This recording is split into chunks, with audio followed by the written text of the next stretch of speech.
जय हिंद। आशा करते हैं कि आप लोग अच्छे होंगे। जैसा कि आज हमने एक पत्र देखा जो कि हमारे अपर मुख्य सचिव शिक्षा विभाग पटना के द्वारा जारी किया गया है। इस पत्र में हमारे नियोजित शिक्षक, विद्यालय अध्यापक, पुस्तकालय अध्यक्ष या शिक्षकेतर कर्मी, इन सबों के लिए एक बड़ा अपडेट आया है, एक बड़ा पत्र जारी किया गया है। तो मैं इसमें जो जानकारी प्राप्त किया वही भी जानकारी आप लोगों को दूंगा। तो इसका मुख्य उद्देश्य है ई सर्विस बुक। तो मैं इसी के बारे में यह जानकारी लाया हूं। यह जानकारी बेहद खास है आप लोगों के लिए, क्योंकि जब आप सर्विस कीजिएगा तो सर्विस के हर एक टर्म्स को जानना बड़ी जरूरी होता है। तो इसमें क्या क्या सुविधाएं हैं, क्या सोच के विभाग ने इन्हें जारी करने का आदेश किए हैं, इसमें क्या फायदा है, क्या नुकसान है, तो इन तमाम बातों पे मैं आज विस्तृत रूप से चर्चा करूंगा।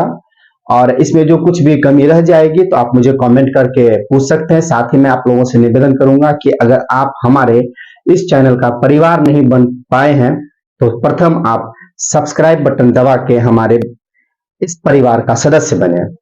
तो मैं अपनी बातों को स्टार्ट करता हूं। मेरी बातों को कृपया ध्यान पूर्वक सुने, बहुत सारा कंफ्यूजन आपका यहीं पे दूर हो जाएगा। जैसा कि आप देख रहे हैं कि हमारा आज का जो आदेश जो निकला है विभाग का, उसके अनुसार मैंने यहाँ पे लिखा है ई सर्विस बुक। सर्विस बुक तो सब लोग जानते ही हैं कि एक कर्मी का या एक शिक्षक का एक पुस्तिका होता है जिसमें कि उनके सर्विस का पूरा लेखा जोखा एंट्री होता है।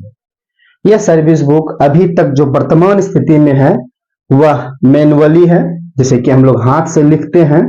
लेकिन विभाग अब चूंकि हर चीज में टेक्नोलॉजी का प्रयोग कर रहे हैं तो अब वो ई सर्विस बुक पे आ गए हैं। तो क्या क्या बातें हैं मैं आगे आप लोगों को बताता हूं। तो जैसा कि आप देख रहे हैं कि एसीएस शिक्षा विभाग पटना के पत्रांक 109 गोपनीय दिनांक 24/10/24 के आलोक में सभी कोटि के शिक्षक, विद्यालय अध्यापक, पुस्तकालय अध्यक्ष, शिक्षकेतर कर्मी का ई सर्विस बुक खुलेगा। यानी कि विद्यालय में पदस्थापित जितने भी मेंबर हैं सबों का ई सर्विस बुक खुलना है। अब देखिए कि आखिर यह ई सर्विस बुक जो खुलेगा इसमें सरकार का उद्देश्य क्या है, आखिर क्यों खोले हैं, खोलने का वो प्रयास कर रहे हैं। तो देखिए हमने यहाँ पे लिखा है कि किसी भी पदाधिकारी के द्वारा कभी भी प्रमाण पत्र का अवलोकन किया जा सकता है। कोई भी शिक्षक है जब वह पदस्थापित हुए तो पदस्थापन के पूर्व जो भी पेपर उन्होंने अपलोड किया था वहां से लेके अद्यतन रिपोर्ट आप सर्विस बुक में एंट्री रहेगा। यही सरकार का उद्देश्य है। ठीक है, इसमें क्या क्या रहेगा, तो इसमें आपका व्यक्तिगत जानकारी, साथ ही सेवा से संबंधित जानकारी रहेगा। तो क्या सेवा संबंधित जानकारी रहेगा, जैसे आपकी नियुक्ति कब हुई, आपका सेवा संपुष्टि हुआ कि नहीं हुआ, वेतन निर्धारण, कब प्रोन्नति मिला, कब कब आपने ट्रांसफर लिया या ट्रांसफर नहीं लिया, ये सारी बातें आपका ई सर्विस बुक में दर्ज मिलेगा आने वाले समय में। अभी तो आप ऑफलाइन इसे देख रहे हैं। अब क्या है, अगर हम बात करें विद्यालय अध्यापक और स्थानीय निकाय के शिक्षक जो कि सक्षमता परीक्षा दिए हैं, आप लोग को याद होगा कि जिस समय आप लोगों ने फॉर्म भरा, अगर हम बात करें पहले विद्यालय अध्यापक की, तो विद्यालय अध्यापक के शिक्षक जिस समय की बीपीएससी का विज्ञापन निकला था और आपने कुछ पेपर, इसीलिए मैंने यहाँ पे बीपीएससी लिखा है, कि जो अपना शैक्षणिक और शैक्षणिक प्रमाण पत्र अपलोड किए थे और उसी तरह जितने भी मेरे स्थानीय निकाय के शिक्षक बीएसईबी के माध्यम से सक्षमता परीक्षा के लिए अपना सारा कागजात अपलोड किए थे साइट पे, वही सारा पेपर अब आपके नए सर्विस बुक में यानी ई सर्विस बुक पे दर्ज होगा। जो था वही रहेगा, अब कहीं आप चेंजिंग नहीं कर पाएंगे, यह सरकार की व्यवस्था है। अगर हम आगे बात करें तो जैसा कि कुछ दिन पहले हम लोगों ने देखा कि सरकार ने एक ट्रांसफर पोस्टिंग की नीति लाई। इस नीति से जो जो भी शिक्षक लाभ लेंगे, चाहे वह विद्यालय अध्यापक हो या स्थानीय निकाय के शिक्षक हो, जैसे ही आपका ट्रांसफर होगा और ट्रांसफर होने के उपरांत आप नए विद्यालय में पदस्थापित होंगे, पदस्थापन के बाद आप लोगों का क्या होना है, बायोमेट्रिक होना है, थंब इम्प्रेशन होना है और फोटो का मिलान होगा। यानी कि आपने जो जो कागजात दिया उस कागज का भी मिलान होगा, साथ ही आपका बायोमेट्रिक होगा, थंब इम्प्रेशन होगा, आपने जो फोटो दिया है इसका भी मिलान होगा। जब ये सारी प्रक्रिया आप पूर्ण कर लेंगे तो ई सर्विस बुक का संधारण होगा। अगर यहाँ पे किन्हीं का कोई शिकायत निकल जाता है तो उनका ई सर्विस बुक नहीं खुलेगा।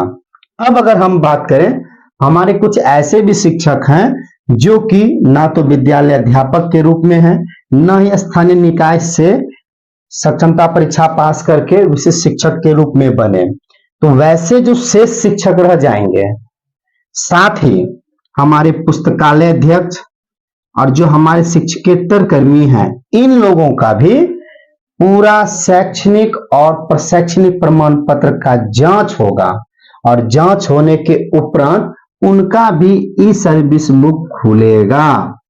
कहने का मतलब है इन लोगों का पदस्थापन के उपरांत, क्योंकि इनमें इनका तो पदस्थापन होगा, लेकिन इसका मतलब पुस्तकालय अध्यक्ष का तो पदस्थापन होगा, लेकिन जो शेष शिक्षक रह जाएंगे और जो शिक्षकेतर कर्मी रह जाएंगे, इन लोगों का जो भी पेपर उन्होंने ऑफलाइन में दिया था उनका पहले वेरिफिकेशन हो जाएगा और वेरिफिकेशन होने के बाद उनका ई सर्विस बुक खुलेगा।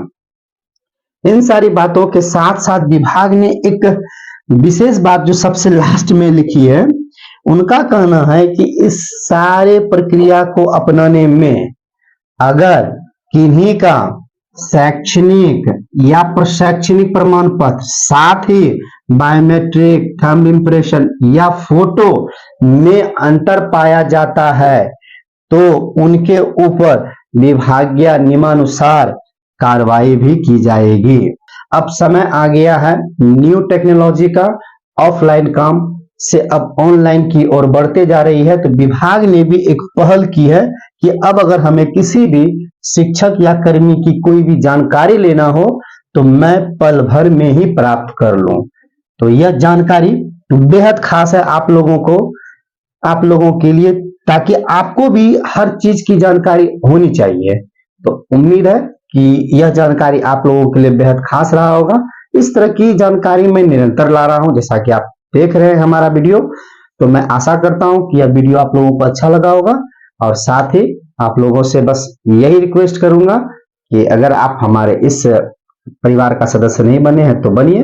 फिर मैं नए जानकारी के साथ मिलता हूं, तब तक मैं आप लोगों से आज्ञा चाहता हूं। शुभ रात्रि, धन्यवाद।